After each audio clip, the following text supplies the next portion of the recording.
आप देख रहे हैं आपका अपना टीवी चैनल आरजे रमझाझर।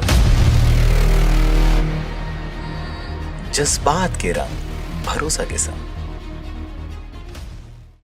इस न्यूज के प्रायोजक हैं Balaji academy, PSC coaching centre, पड़ाव चौक, मुंगेली।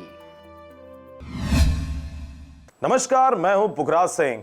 स्वागत है आपका आरजे रमझाझर में। छत्तीसगढ़ विधानसभा चुनाव के प्रथम चरण के मतदान के संपन्न होने के बाद से प्रदेश में चुनावी सरगर्मियां तेज हो गई हैं। इसके साथ ही द्वितीय चरण का मतदान 20 नवंबर को संपन्न होने जा रहा है। यूं तो प्रदेश का प्रत्येक विधानसभा क्षेत्र अपने आप में राजनीतिक समीकरण तय करता है, लेकिन 2012 में जिला बना मुंगेली जिला छत्तीसगढ़ की राजनीति में महत्वपूर्ण भूमिका निभाती है। आइए देखते हैं मुंगेली विधानसभा और यहां के मतदाताओं के बारे में ग्राउंड रिपोर्ट।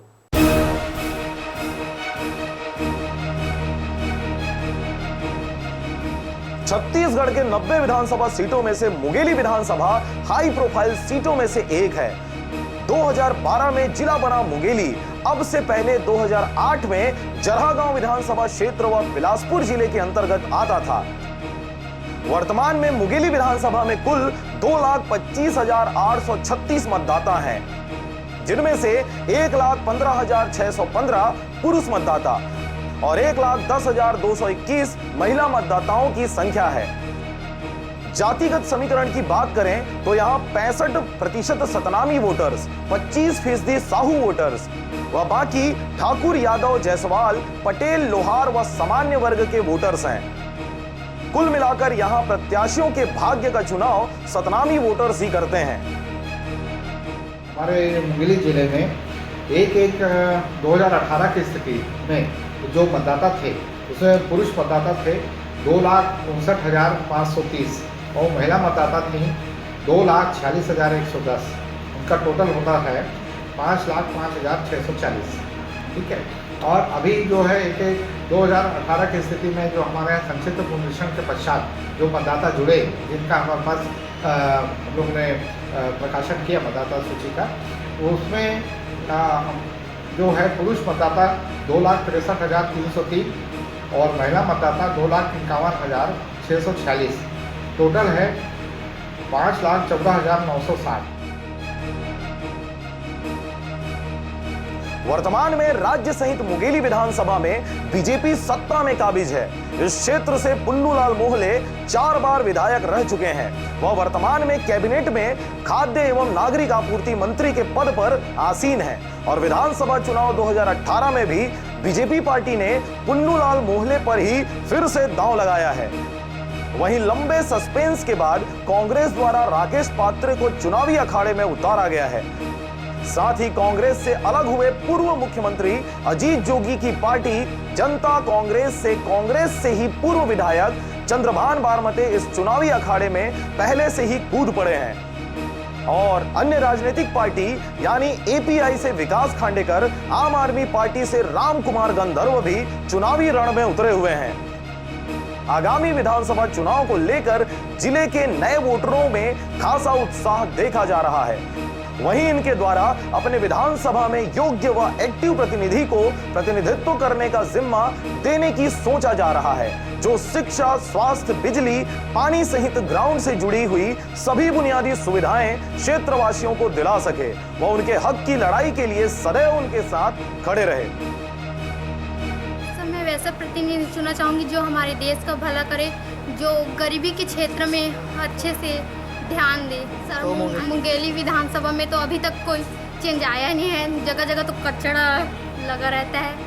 तो मैं वही जो देश का अच्छे से विकास कर सके वैसा प्रतिनिधि चुनना चाहूँगी। जो हमारा भला करे, मेडिकल लाइन मतलब स्टूडेंट की मतलब जो हमारी बातों को सुने और हमारी बातों को मतलब वो करे। आसपास की प्रदूषण बहुत हो रही है यहाँ पे, और बोला जाए तो शिक्षा के क्षेत्र में और डेवलपमेंट चाहिए इसके लिए। विकास के क्षेत्र में अगर देखा जाए तो लंबे समय से मुंगेली विधानसभा में राज कर रहे बीजेपी के पुन्नूलाल मोहले के लिए यह विधानसभा चुनाव आसान नहीं है। भाजपा के आला कमान द्वारा इनको दोबारा मौका दिया गया है, जिसके चलते ग्रामीण व शहरी क्षेत्र की जनता में नाराजगी के स्वर उठने लगे हैं। वहीं खास तौर पर शहर की बात की जाए तो मुंगेली जिले में नवागढ़ रोड स्थित गार्डन में हुए भ्रष्टाचार का मामला जोरों पर है। वहीं कांग्रेस के राकेश पात्र की बात की जाए तो वे अभी विधानसभा चुनाव के पहले और नए प्रत्याशी बनाए गए हैं। शहरी क्षेत्र में इनकी पकड़ काफी मजबूत है, साथ ही लोगों की समस्याओं के निराकरण हेतु विभिन्न आंदोलन व कार्यक्रमों में इनका योगदान भी अच्छा रहता है। लेकिन ग्रामीण क्षेत्रों में इनकी पकड़ खास नहीं मानी जा रही है, जिससे इनके राजनीतिक समीकरण प्रभावित होने के आसार हैं। वहीं जनता कांग्रेस के प्रत्याशी चंद्रभान बारमते पुन्नूलाल मोहले के साथ के पुराने व दिग्गज नेता माने जाते हैं। पिछले विधानसभा चुनाव में जब इनको कांग्रेस में बतौर प्रत्याशी उतारा था तो बहुत ही कम अंतराल से पुन्नूलाल मोहले से हारे थे। साथ ही ग्रामीण क्षेत्र में इनकी अच्छी पकड़ मानी जाती है। वहीं एपीआई के विकास खांडेकर अच्छे सामाजिक कार्यकर्ता हैं। वह ग्रामीण क्षेत्रों में इनकी पकड़ भी काफी मजबूत है। बहरहाल 20 नवंबर को होने जा रहे विधानसभा के दूसरे चरण के मतदान के लिए सभी राजनीतिक पार्टियों द्वारा अपनी तैयारियां पूर्ण कर लिया गया है। वह जनता को रिझाने के लिए इनके द्वारा नुक्कड़ सभाओं, रैलियों के माध्यम से डोर टू डोर जनसंपर्क किया जा रहा है। इसके साथ ही आगामी विधानसभा चुनाव के मद्देनजर निर्वाचन विभाग ने भी अपनी कमर कस ली है। अब 20 नवंबर को होने वाले मतदान के बाद ही यह पता चल सकता है कि जनता किसके सर पर मुंगेली के नायक का ताज पहनाएगी। मुंगेली से कैलाश कुमार व विनय राज के साथ ब्यूरो रिपोर्ट, आरजे रमजाजर।